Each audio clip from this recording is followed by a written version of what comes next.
haven't. So we're going to just start from the basic. And from the first thing that you should do at your very first practice is watch your kids hold their stick and talk about how you want to hold the stick, their placement, see if their stick's too long, especially the younger kids, because you want to cut it. So that's the very first thing. So first thing you want to do is teaching them how to hold the stick. So a lot of times, when I was taught, I was taught up here, this is how you cradle, and that's not how we do it anymore. So we try to get them to get their hand comfortable on their stick.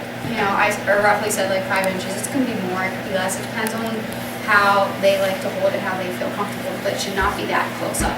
You definitely want it at least down here. Okay, so top hand should be about, a good portion away from that top. The bottom hand then wants to feel comfortable. Okay, so if a kid holds a stick like this, then that means that you should probably cut the end of the stick around here, and the butt always comes up. But you want to try to get your bottom hand as close to the bottom, but sometimes you see a little kid and like this, and it's just too much. So you don't want to have like that kind of thing where it's very awkward for a kid to be able to throw and catch, but you don't want it too short either where, it's like this. So you want to find that happy medium about how, so have them just hold it and just kind of see where it lines up with their shoulder and then like their belly. And that's kind of a good rule of thumb about how you want to hold your stick, and then if they cut it, you should cut this. So that should be happening the first day of practice. We put tape on kids' sticks to help them to know where their hand placement should go. Sometimes they'll have it all the way up the top here if they've played before, so take it off and have them put it down here where they can remember, okay, that's where I want to hold my stick, that's where I want my hand to go. A lot of kids will start to also creep up this bottom hand, so a lot of times I have to remind them, get the bottom hand to the bottom of the stick.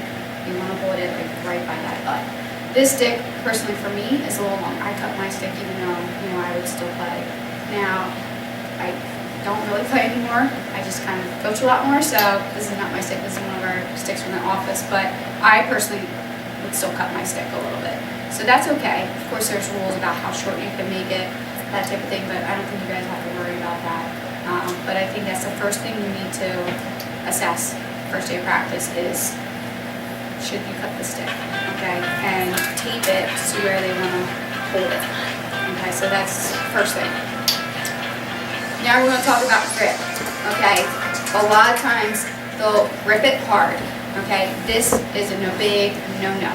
You don't want to grip that stick. You want to have it in your fingertips, okay? So Josie actually, when she was doing the winter skills for our club team this past winter, she came up with a pointer test, which you guys could use. So go ahead, Josie, you can explain it.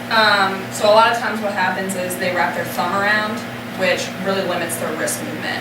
And a lot of times we're doing one-handed wall ball, and their grip needs to be really loose, and their wrist needs to be able to snap all the way through, especially for shooting, throwing, and even for giving for catching, because you really want to be able to keep that grip nice and loose. So in order for them to get their thumb off the side of their stick, what we would do is, at the beginning of every practice or skill session, have them open up their hand, place their stick in, and I'd say you have to go diagonal from your pointer finger all the way across your palm. So it has to be on this diagonal, this angle right here.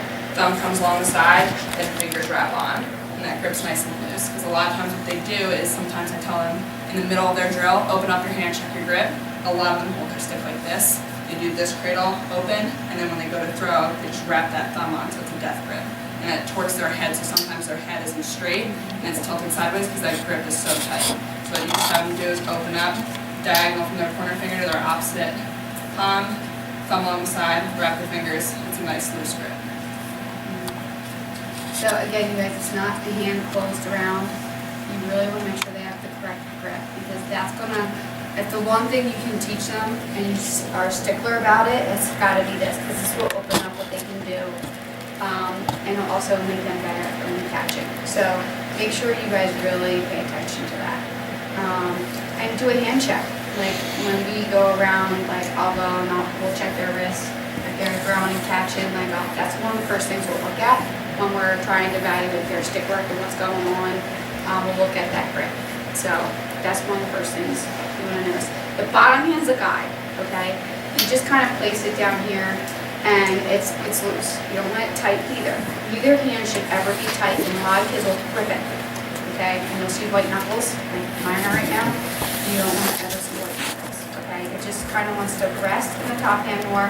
This bottom hand here is just to guide it to that. And that's what we tell them. You always kind of want your stick in that triple threat position where it's behind your head, and that this hand, your top hand, is by your shoulder, and then your bottom hand's here away and out from your belly button. So a lot of times they'll do this. You don't want a straight stick. You want to really have it in this triple threat position. Okay, so it's shoulder height with the top hand, bottom hand is away. Okay, there's air underneath your armpit. Okay, and that stick is back. Okay. So One trick to get their pointer finger down. A lot of kids do that. So a lot of kids, I will teach them this to do that in the beginning until they really get it, but then you just say curl it. You just say, just curl it around so it just is on the side of the stick. But yeah, sometimes I will have them just have their pointer there too, to really help them think about that too. But yeah, technically then you tell them to just grab it once they feel comfortable. But when you're, the pocket is the other thing. Okay, the pockets have advanced, sticks have advanced, and you know, when I played, our pockets were down here. Okay, we're kind of similar like the boys, our sticks have evolved to be that.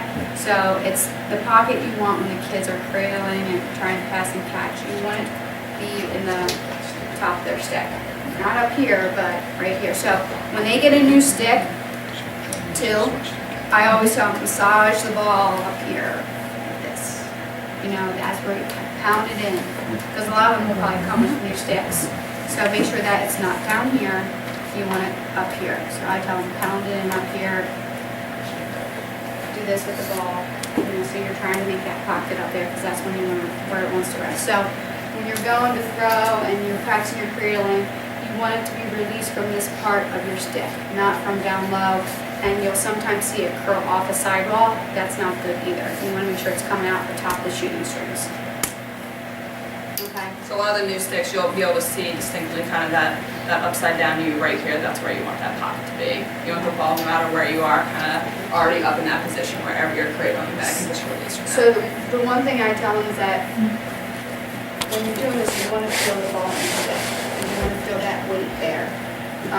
So if they're like this, guess where that pocket is. It's in the bottom, not in the top. So in the very beginning, we have them just like practice feeling that there, and that this hand then just guides it so it doesn't fall off. Like, so that's what this top hand does. It acts as that balance so that it won't fall out. But that's what you guys really want.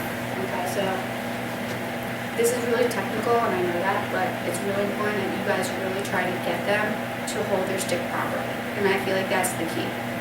They'll then revert to like whatever they're used to. And when you start doing it on the move. So you gotta really remind them when you start playing for real or, you know, doing your stick work on that move that they really are thinking about this. So I would suggest the very first day of practice though to do a lot of technique stuff and to take that time because it's so important. You wanna set the stage right, you wanna make sure you're all teaching the same thing. If you're doing stations or whatever that is, whatever you want to do that first day, but I would go over a lot of this technique stuff because that's what you're going to build from, and you want to use whatever you're going to use that vocabulary that's similar across the team so that when one coach is saying it and next year they have another coach, you know, you guys are on the same page with what you're saying.